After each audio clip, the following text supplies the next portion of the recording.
"That's my land," Gerald snapped, jabbing his finger toward the peony bush like it had insulted his mother. I didn't flinch. I just pressed the old brass key deeper into my palm, the one I kept tied with a green ribbon in my coat pocket. The key that once opened the gate my husband and I built with our own hands, years before cancer made him too tired to hold a hammer. "You sure about that, Gerald?"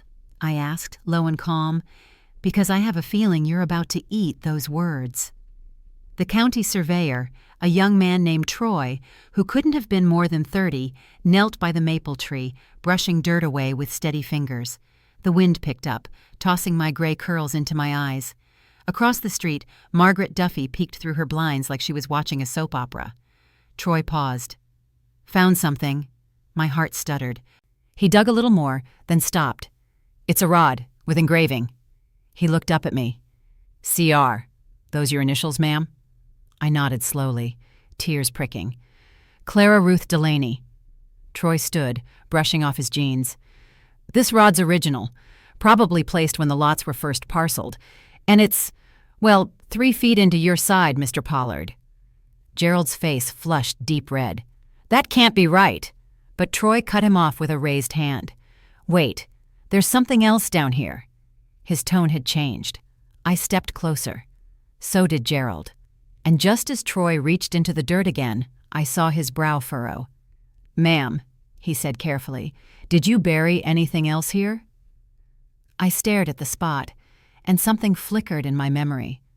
"No," I whispered, "but my husband might have."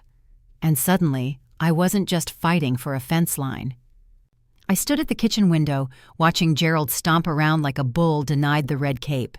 He kicked a stone so hard it skidded into my birdbath. The kettle hissed. I turned away, set 2 mugs on the counter, though I didn't know who the second was for. Habit. Or maybe hope. The envelope was still in the drawer, top left, where Richard always kept important things. He'd written it in that neat, all-caps style from his Navy days. Open if ever challenged. I hadn't dared touch it until now. Outside, Troy moved with more caution. He had switched to a smaller trowel, brushing around the base of the rod like it was fragile bone.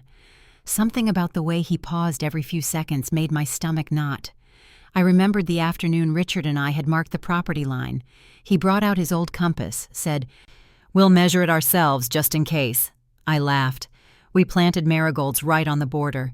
He swore the scent kept snakes away. The memory folded around me like a warm quilt. Then came the knock. Troy stood at the door, dirt smudged on his cheeks, holding something strange, like a message in a bottle. "It was buried next to the rod," he said, offering the jar. "Sealed tight. Looks old." Inside the glass was a yellowed scroll, rolled snug, tied with red string. My fingers trembled as I took it. "What's it say?"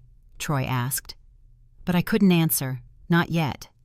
My name was written on the paper in handwriting I hadn't seen in 4 years. The glass jar clicked on the counter as I unscrewed the lid. My hands trembled, not from age but from the weight of memory. The paper inside was crisp, surprisingly well kept. Tied with a fraying red thread, I pulled it free, slowly unrolled it. "Clara, if someone's got you backed into a corner, that means they forgot who they're dealing with. Don't let anyone take a single inch of what we fought for. This land is ours, not because of the deeds, but because of the days. I buried the rod myself when that man from across the creek tried to bully us in '91. If this is coming up now, I'm probably gone. But I'm still standing with you. R." My knees nearly gave out. I sat down hard in Richard's chair, the one with the worn patch on the left arm from his endless crossword puzzles. I held the letter against my chest, breathing in the scent of old paper and earth. Outside, Gerald's voice rose again. "You didn't account for slope variance. That tree line's been off since 2004. I wiped my eyes, folded the letter back up, and stepped outside. Troy looked over at me, then bent back down just as Gerald stretched out a measuring tape across the ground. "There's no way this is accurate," Gerald muttered. "We'll do it again. My guy's on his way." "You might want to see this one too," Troy interrupted, holding something flat and metallic in his dirt-smeared hand. It wasn't another rod. It looked like a badge, and for the first time, Gerald shut his mouth. Troy turned the badge over in his hand. Dirt clung to its edges, but the star was unmistakable beneath the tarnish. "Deputy," he read aloud, "Graves, E." The name hit me like a clap of thunder. I hadn't heard it in decades. "Elwood Graves," I said softly. "He lived 2 lots over, vanished back in '91. Gerald's measuring tape slipped from his hand. "He was a deputy?" Troy asked, eyes narrowing. "Sure was. Retired early. A quiet man mostly. Went missing one fall. Left his truck at the feed store. Never came back." I looked over at Gerald. "You remember that, don't you?" Gerald didn't answer. His jaw clenched, hard. Troy dusted more soil from the badge. This shouldn't be here." He stepped back from the hole like it had started hissing. "I'll have to call it in," he said. "This qualifies as potential evidence." Gerald stepped in fast. "Hold on. You have to report it?" Troy nodded. "I'm obligated." The color drained from Gerald's face. I took a slow step toward the hole, and something caught my eye, another shape in the dirt, small and tattered. I crouched and gently tugged. A piece of fabric, faded red and gray plaid, the kind Elwood always wore. The kind he was wearing the last time anyone saw him. I didn't say a word, just stood, holding the cloth between my fingers. The badge, the fabric, the initials on the rod, none of this was coincidence. And suddenly, the fence line didn't feel like the front of a property. It felt like the edge of a secret. By the time the sheriff's cruiser rolled into the gravel, the air had turned that pink-orange color I always loved, and now couldn't bear. Troy had cordoned off the corner of my yard with a string line and a few flagged stakes. It looked less like a garden and more like a crime scene. "Clara Delaney?" the sheriff asked as he stepped out. He was younger than I expected, maybe in his 40s, with calm eyes and a clipboard. "That's me," I said, "and you might want to speak to him too." I nodded toward Gerald, who stood near the mailbox like he wanted to dissolve into the hedge. Deputy Harris came up behind the sheriff, holding the badge in a plastic evidence sleeve. "Standard county issue," he said. "These haven't been used since '89. "Elwood Graves," I offered. "He lived here, went missing in the fall of '91. "You knew him?" "I did," I said. "So did Gerald, though now he says otherwise." Gerald turned sharply. "We weren't close, just neighbors." I met his eyes. He threatened to sue Elwood once, over this same fence line. The sheriff scribbled that down, then turned to Troy. "You found this at the base of the boundary rod?" "Exactly 3 feet in from Mr. Pollard's claim," Troy said. The digging resumed. A new team, more precise, more serious. They worked in soft voices, like the ground might overhear. Then came a soft, metallic clink. One officer crouched, brushed something free, and lifted it carefully. It was a compass. Scratched, brass, familiar. My breath caught. That was Richard's. I hadn't seen it in 34 years. And the last time he'd used it, he told me, was the day he fixed the line for good. The porch boards creaked under my feet as I sat down, the compass still warm from my grip. The sheriff pulled over a folding chair. "That's his?" he asked. I nodded. My husband used it when we marked the fence ourselves. Said he trusted that little brass more than the county records. He glanced down at his notes. "Did Richard ever mention burying anything else back here?" I hesitated. "No," I said, too fast. "Just the marker. Said he wanted something solid in the ground." He scribbled that down. But his eyes stayed on me longer than his pen did. Out by the tree, Harris knelt with care, his gloved fingers brushing the soil like it might bruise. He tugged gently and unearthed a rusted tin, wrapped clumsily in what looked like old wax paper. The sheriff stood. "Harris?" The deputy opened it slowly. Moisture had stained the contents. Old paper, brittle with time. A folded document, cream-colored, stamped with something official. And tucked between the folds, a photo. The sheriff held it toward me. My chest tightened. There they were, all three of them, my Richard, Elwood Graves, and Gerald Pollard, standing behind the fence, side by side. Richard had one hand on the compass. Elwood held a measuring tape. Gerald? He wasn't smiling.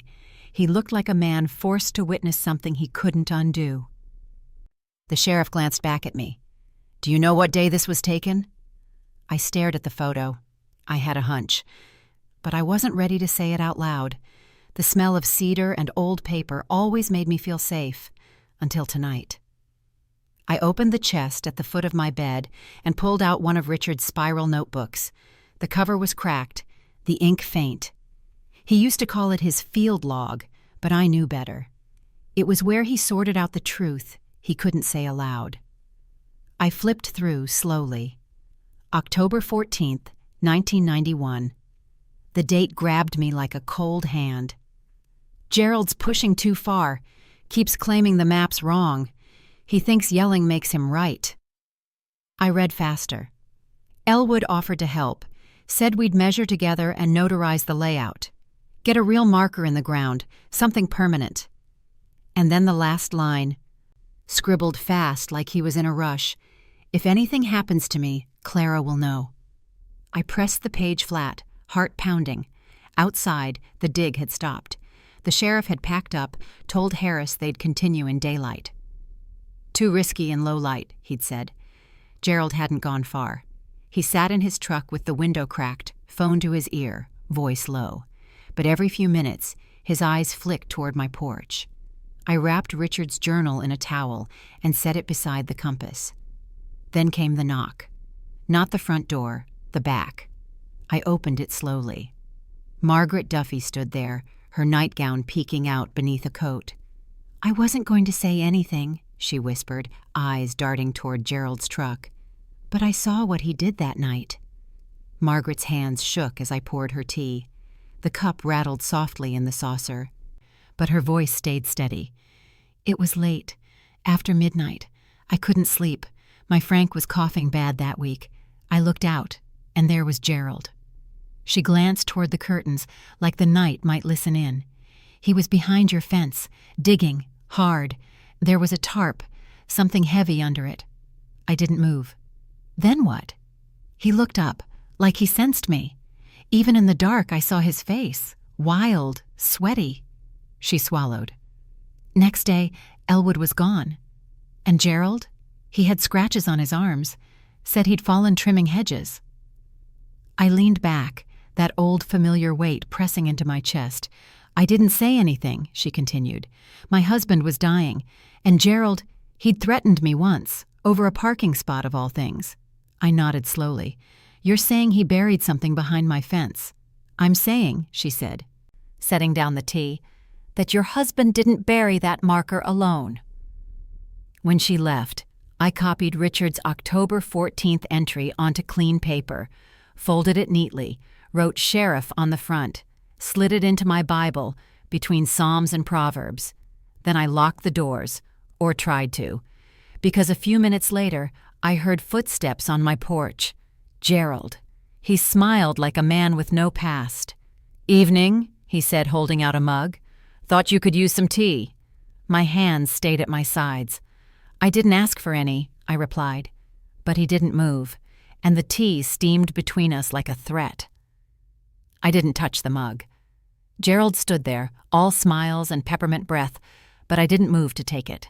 I just stepped out onto the porch and closed the door behind me. He blinked. "It's chamomile," he said. "Good for the nerves." I folded my arms. "You shouldn't have come."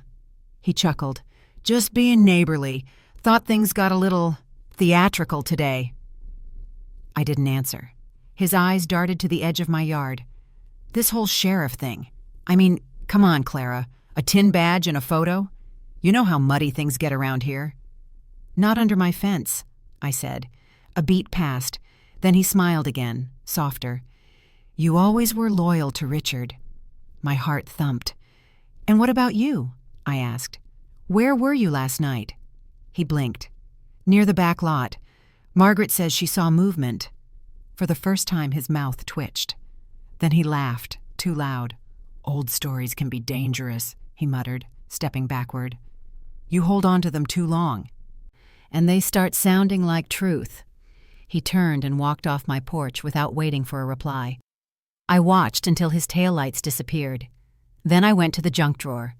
Richard's old tape recorder sat buried under rubber bands and expired coupons. I dusted it off, loaded fresh batteries, and pressed record. This is Clara Delaney. If you're hearing this, something's happened. I spoke slowly. The journal entry, Margaret's words, Gerald's visit, his threat. When I finished, I hid the recorder under the couch cushion, third one in. No one ever sat there but me. Later, I stood at the kitchen window. Across the street, Gerald's porch light blinked on, then off, then on again, like a warning. At dawn, the buzz of tires on gravel pulled me from sleep. Out the window, county trucks were lining the curb like soldiers. Deputies moved in quiet rhythm, setting up fresh cones and marking off a wider dig zone behind the fence. I brewed coffee in Richard's old percolator, the one that hissed and clicked like it had lungs of its own. The compass sat on the windowsill now, catching the morning light. I set it there on purpose, like a witness. Gerald's house across the street stayed dark, but I saw his curtains twitch once, just once. By 9, they'd found something. Harris called it in, kneeling beside a tin twice the size of the first. He didn't open it right away, just radioed the sheriff, then crouched with reverence as if the box could hum. The sheriff arrived fast. No clipboard this time, just gloves and steady eyes. They opened the tin together. Inside, butcher paper, yellowed and brittle, wrapped tight around something thick. Documents. Legal ones. I pressed my face closer to the window. They were boundary agreements. Notarized. Dated 1991. Signed by 3 men. Richard Delaney, Elwood Graves, and in a looped, unmistakable scrawl, Gerald Pollard. I froze. The sheriff's face changed. Not surprised. Furious. He turned just as Gerald finally appeared, crossing the street in slow, reluctant steps. The wind picked up. The sheriff didn't lower his voice. "Mr. Pollard," he said, holding the papers aloft, "we need you to explain this." And I knew. Everything was about to shift. "I never signed that," Gerald snapped, sweat collecting at his hairline. The sheriff raised an eyebrow. "You sure? Because Deputy Harris is about to check your DMV signature." Gerald folded his arms. "It's fake. Probably your husband's idea of a joke." Or maybe Elwood's. I stood on the porch, letter in hand, watching every twitch in Gerald's jaw. Harris returned 10 minutes later, phone still in hand. "Matches the DMV file. Stroke angle, baseline lean, loop spacing, all consistent." Gerald went quiet. Then he pivoted. "I always thought Richard knew more about Elwood than he let on," he said coolly. "Man disappears, and suddenly Richard's fencing in new ground? Maybe dig a little deeper." The sheriff's eyes narrowed. "Careful, Mr. Pollard." I stepped down onto the grass. "Margaret saw you," I said flatly. "That night, behind my fence, with a tarp." Gerald's mouth twitched. Old lady's memory isn't what it used to be. She remembers enough. The sheriff gestured to Harris, who moved in with a pair of cuffs. Not for arrest, just caution. "We'll have more questions, Mr. Pollard. You'll be riding with us." Gerald didn't fight it, but as they led him toward the cruiser, he turned back. "You think the dirt only covers my secrets?" he hissed. "You don't know half of it." I stood frozen until the car disappeared down the hill. Then I walked back into the house. The silence was loud. I went to the couch, third cushion in, where I'd hidden the recorder. Lifted the cushion. Gone. Only the imprint remained. I flung open every drawer in the living room, hands shaking, pulled up all the couch cushions. The recorder, gone. I checked the windows, locked. Front door, bolted. Back door.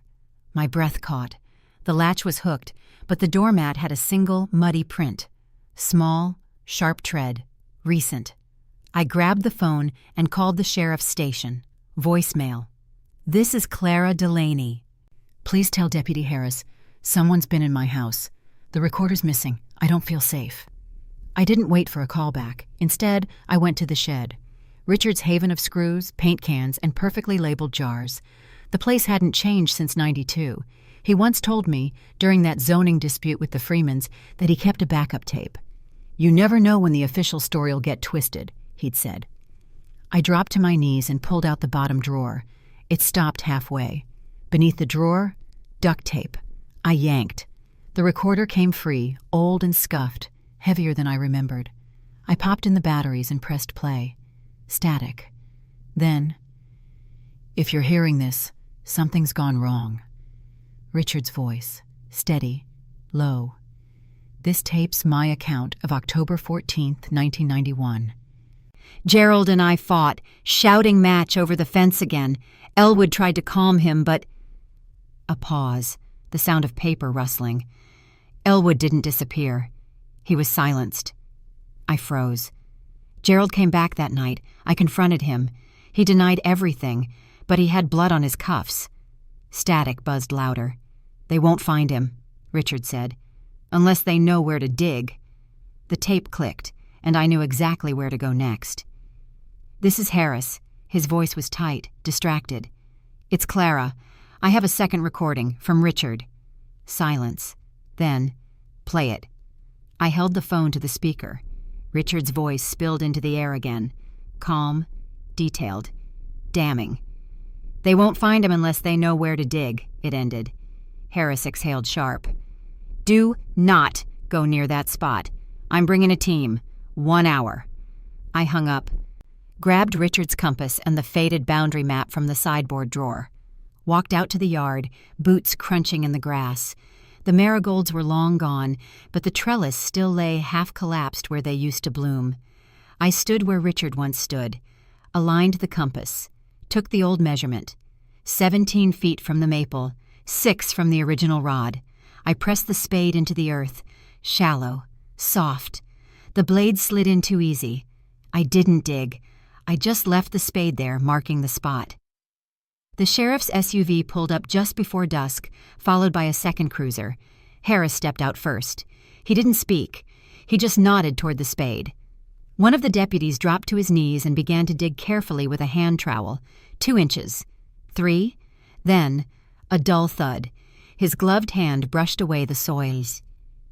A plastic tarp, gray, tightly wrapped, heavy. They didn't open it. Not yet. Procedure. But the air shifted. Even the birds went silent. The sheriff crouched beside it, lifted his flashlight. "God help us," he murmured. "We may have just found Elwood." The sheriff's voice was low, but firm. "Secure the perimeter. Full dig protocol. Nobody steps in or out without gloves." Deputies moved fast, stringing crime scene tape across the edge of my garden. My marigold patch was gone, but I could still smell the faint sting of their roots in the soil. I watched as the team unwrapped the tarp. The silence that followed was thick. Bones. Partial. Fragile. A rusted belt buckle. A silver badge still barely legible. The initials, E.G. I closed my eyes. Richard was right. All these years he'd carried that knowledge. Later, the sheriff took me aside. "We'll confirm with dental records, but it's almost certainly Elwood Graves." I nodded. "Gerald?" "Still in custody," Harris said. "We haven't told him yet." I wrapped my cardigan tighter. "He already knows." He looked at me carefully. "You should prepare for noise. The media, lawyers, maybe Gerald's people. They'll want to twist it." "I've lived through worse," I said quietly. When the yard was finally quiet again, no boots, no flashlights, I went inside. I reached for the last envelope Richard ever labeled. Open, if ever challenged. Inside wasn't just another note. It was a map, hand-drawn, labeled in his careful block letters. It traced the fence line, then crossed it, into Gerald's property, past the old shed, to a spot marked with an X. My fingers trembled as I followed the ink trail with my eyes. "What else did you hide, Richard?" I whispered. I waited until the sky was still lavender, that cold pocket of time just before dawn wakes the birds. Richard's map stayed warm against my chest, tucked beneath my coat. Gerald's gate was unlocked, left that way after the search. No lights in his windows, no signs of life. I followed the hand-drawn trail past the shed, down a slope I hadn't noticed before. At the edge of his lot, a pine tree leaned hard to the right, roots exposed like knuckles. Beneath it, a stone, flat, edged in moss. X marks the spot. I pulled Richard's old trowel from my coat pocket and knelt beside the stone. The dirt here was looser than I expected. 2 inches, 3. Then the scrape of metal. A tin box, just like the others, smaller. My breath caught. Inside, photographs. Stacked, weathered, rubber-banded in 2s and 3s. The first few were old, Elwood in uniform, smiling beside a cruiser. Then Richard appeared, laughing beside him at a summer picnic I'd forgotten. I flipped through faster, and then Gerald, beside Elwood, not yelling, not stiff. Their hands were intertwined. My chest tightened. I stared at the photo, heart pounding, suddenly unsure what Richard had meant by hiding this. And then a twig snapped behind me. I froze. Someone else was in the yard. I spun around, fists clenched, ready to fight with a trowel if I had to. But it wasn't Gerald. It was Margaret. She stood under the pine, wrapped in her coat, eyes wide. "Clara," she whispered, "I saw you come over. I was afraid he might still be watching." I exhaled hard, knees buckling slightly with relief. "I found something," I said. We knelt together, and I opened the tin again. Margaret's hand flew to her mouth. "That's Elwood," she breathed. I nodded.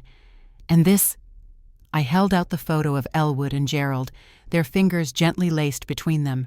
She touched it reverently. I always thought, but they were careful. Elwood had no family. Gerald kept to himself. "And Richard?" I asked. Margaret looked at me, tears welling. "He protected what he could." We crossed back to my house together, each holding part of the box like it might crumble. The sheriff arrived just after noon. "Elwood Graves," he said simply. "Confirmed. Dental records are a match."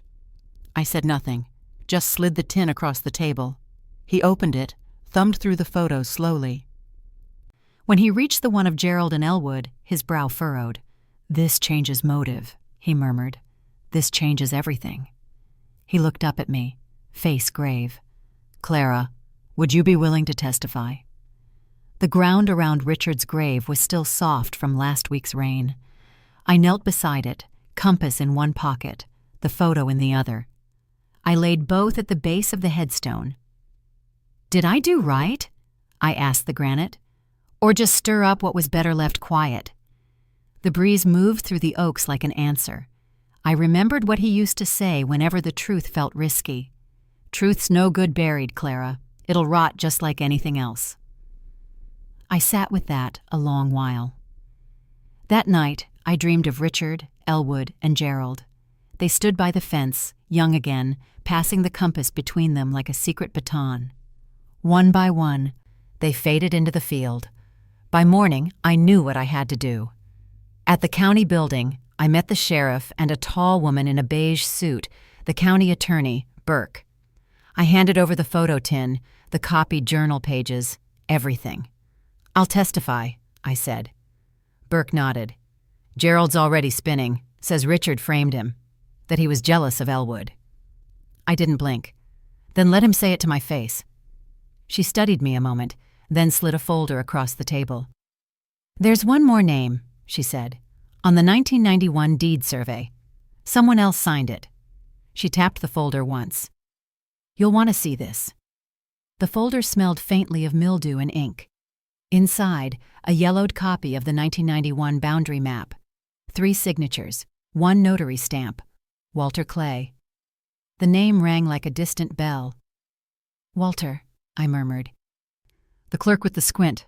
"Retired early," the sheriff said. "Rumors said he mishandled more than maps." I remembered him at our neighborhood barbecue that summer, quiet, friendly, always asking Richard for a game of chess. "Why does this matter now?" I asked, though I already knew. The sheriff pointed to the map date. October 15th. I swallowed hard. Elwood disappeared on the 14th. "If this is legit," Burke said, "then Walter notarized a document with a dead man's signature. Or someone forged it. But why?" I studied the signatures. Gerald's still matched, down to the looping P. Richard's was steady. Elwood's slightly off. Then a thought sparked. Margaret. She'd taken photos at that barbecue. She still kept albums, every season, every party, every face. If Walter had signed anything, if that survey was done in person, there might be a photo of it. And if there wasn't, that would say even more. I reached for the phone. It rang twice. "Margaret, it's Clara. I need to see your albums." Margaret met me at the door holding a pair of reading glasses and a warm dish towel. "You're looking for proof, aren't you?" she said. "I'm looking for time," I replied. She led me into the den, shelves stacked high with photo albums, all labeled by season and year in her careful, loopy script. We started with Fall '91, page after page, paper plates, yellow sweaters, kids bobbing for apples. Then she paused. "There," she whispered, tapping the plastic sleeve. Walter Clay, seated at a folding picnic table with Richard and Elwood. No Gerald. Walter held a clipboard, his glasses sliding down his nose. On the table, a stack of papers, the edges curling from breeze.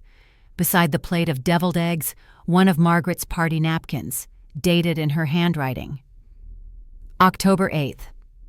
I leaned in. "That's a full week before Elwood went missing," I said. Margaret nodded. "And that napkin doesn't lie. So the notarized map dated October 15th was wrong. Or worse, faked after the fact." Margaret's brow furrowed. "Walter quit just after that fall. I remember because I sent him a thank you pie, and it came back moved." "Did he say why?" She hesitated. "I heard him on the phone one night, angry. First time I'd ever heard Walter yell." "With who?" "I don't know, but I remember one word. He shouted it before slamming the door." She looked up at me. "Gerald." I closed the album slowly. Then Gerald's lie started earlier than we thought. I laid the photograph and napkin on Burke's office table like playing cards. "This was taken October 8th, I said. "Elwood was still alive. Walter notarized the map that day." Burke leaned in, her brow tight. "That contradicts the official stamp." "Or proves it was changed," I said. She nodded. "It gives us reasonable doubt, but we'll need more." The sheriff tapped his pen. "We find Walter Clay, we find the truth." Burke exhaled. "If he's still around." Meanwhile, Gerald wasn't sitting still. His lawyer had filed a motion to suppress the entire boundary record, claimed it was a fabrication, that Richard had set Gerald up to gain property leverage. "They're painting him as a victim," Burke muttered. I didn't flinch. "Then let them explain this," I said, sliding over the napkin with the handwritten date. It smelled faintly of mustard and old October. That night, I returned home restless. Couldn't sleep. I went to the garage, opened Richard's red toolbox, something I hadn't touched in years. There, beneath the screwdrivers, was a cassette tape in a plastic sandwich bag, labeled in his hand, "For Clara, in case it gets ugly." I played it. Richard's voice came through low and clear. "If you're hearing this, then things have unraveled." He spoke of Gerald's temper, of pressure to bury the truth. "But if Walter disappears," he said slowly, "the deed dies with him." The tape ended with a click. I stared at the phone on the wall, then picked it up, because we had to find Walter. Fast. Walter's retirement home smelled like lemon polish and distant radio static. He sat by the window, a plaid blanket over his knees, his eyes sharper than his frame let on. "Richard Delaney," he said softly. "Smart man. Always brought his own pen to a notary." I smiled. He trusted his compass more than any office. When I mentioned Gerald, Walter's face stiffened. "He came to see me," he said, weeks after Elwood was gone, said there'd been an error. Wanted a new copy of the deed, backdated. The sheriff leaned in. "Did you do it?" Walter shook his head, slow and deliberate. Told him I wasn't that kind of clerk. I laid the October 8th photo in front of him. "That's the day we signed," he confirmed. Map, compass, signatures. Elwood had barbecue sauce on his collar. "Would you be willing to testify to that?" Burke asked gently. Walter's hand trembled as he reached for the sheriff's pen. "Write it up," he said, "before I forget where I put my shoes." As we stood to leave, he reached out, gripping my wrist with surprising strength. "Tell Richard," he whispered. "I kept my word." Back in the cruiser, the affidavit sat warm in my lap. Walter Clay's signature, dated today. The final thread, pulled loose. The courthouse walls smelled like ink and nerves. I carried Walter's affidavit in my purse, folded next to Richard's compass like a pocket of steadiness. Burke met me in the hallway. "You'll go on just after the sheriff. Keep it simple. Speak plain." "I only know how to," I said. The hearing was quiet. No jury yet. Just the judge, the lawyers, and Gerald sitting stone-faced in a gray suit that didn't fit. The sheriff spoke first, laying out the boundary documents, the map's date discrepancy, and Walter's fresh testimony. Then it was my turn. I took the stand with hands folded, voice steady. I told the truth, about the night Elwood vanished, about Richard's journal, about Margaret's sighting, the photos, the tapes. Gerald never looked away, but he never looked guilty either. When I stepped down, I passed by him, close enough to see the tightness in his jaw. The judge's ruling was swift. This case proceeds to trial. Outside, the wind whipped through the courthouse pillars like it had a message of its own. Burke pulled me aside. "His attorney's talking now.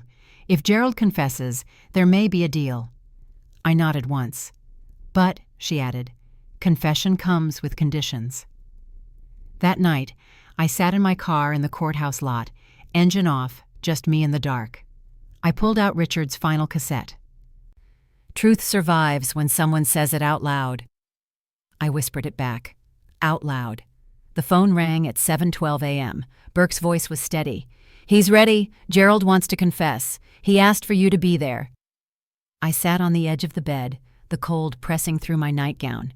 I didn't say yes, but I showed up. The interview room was all metal and buzzing lights. Gerald looked smaller, shrunken into his shirt, hands folded like a child caught cheating. "I didn't mean to kill him," he started. "It was a fight, over the fence, over Elwood wanting to make it all official." He swallowed hard. I shoved him. He hit his head on the post, went down too fast, too quiet. The room went colder. "I panicked," Gerald said. "Buried him under the maple. Asked Walter to restamp the deed to hide the timeline." Burke didn't speak. Neither did the sheriff, but I did. "Did Richard know what you'd done?" Gerald flinched, looked away, then nodded. "He knew, but he never said a word. Not to protect me. For Elwood. For how it would look." I stood up, walked out. The hallway air hit harder than I expected. Later, the sheriff told me Gerald would plead to involuntary manslaughter and obstruction. No trial.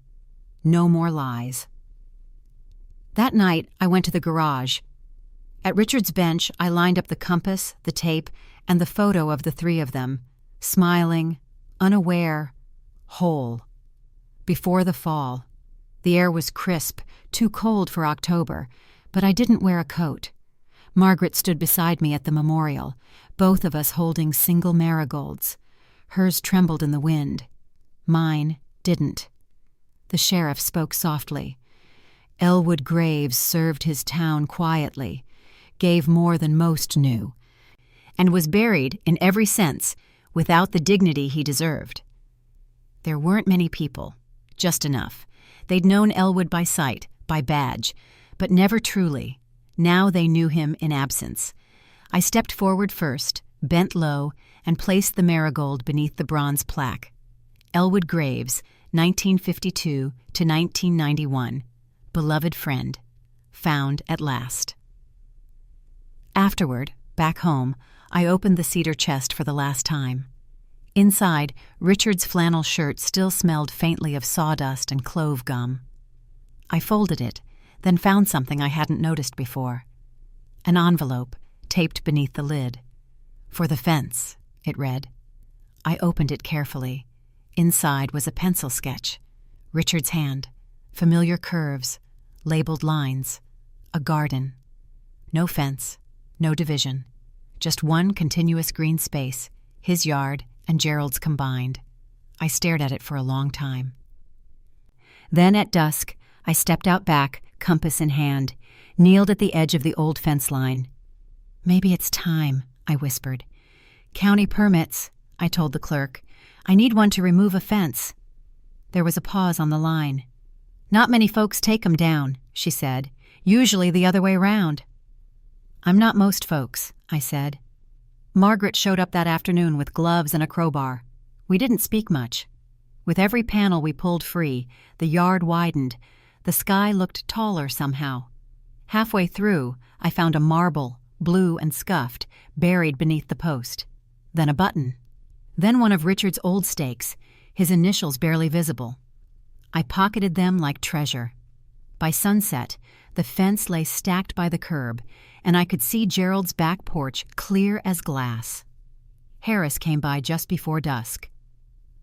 "Gerald took the plea," he said. 18 months, likely less. Obstruction and unlawful burial. I nodded. "Did he mention Elwood?" Harris looked down. "Said Elwood was the only man who ever saw him. Really saw him." We stood there a minute longer, listening to the hush. After he left, I knelt at the center of the old line, dug a small hole, dropped in a marigold seed, pressed it deep. Let the dirt cover it gently. The fence line, now just memory, had turned to mulch and seedlings. Margaret planted tomatoes.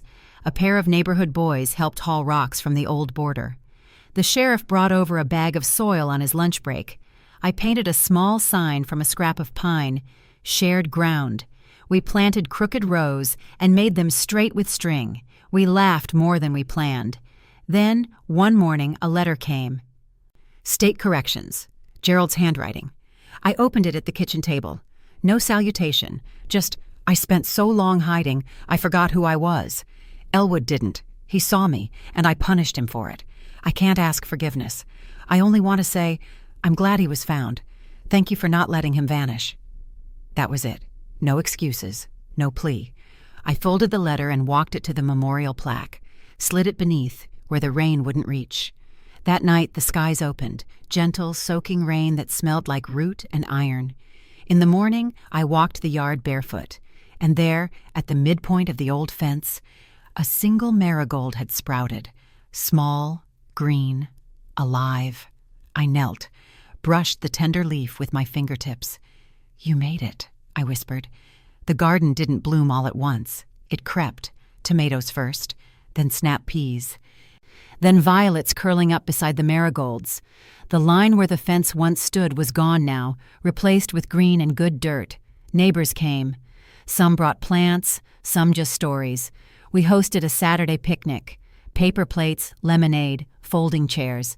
I watched a little girl tie a yellow ribbon around the maple tree, Elwood's tree. I didn't cry. I just smiled. That night, I sat at the kitchen table with Richard's old recorder, loaded in a blank tape, pressed record. At first my voice shook, but then it steadied. I told the story, all of it, of Elwood and Gerald, of Richard's compass, of marigolds and secrets, of forgiveness that doesn't always feel like a clean slate, but still matters. And before I hit stop, I said one last thing.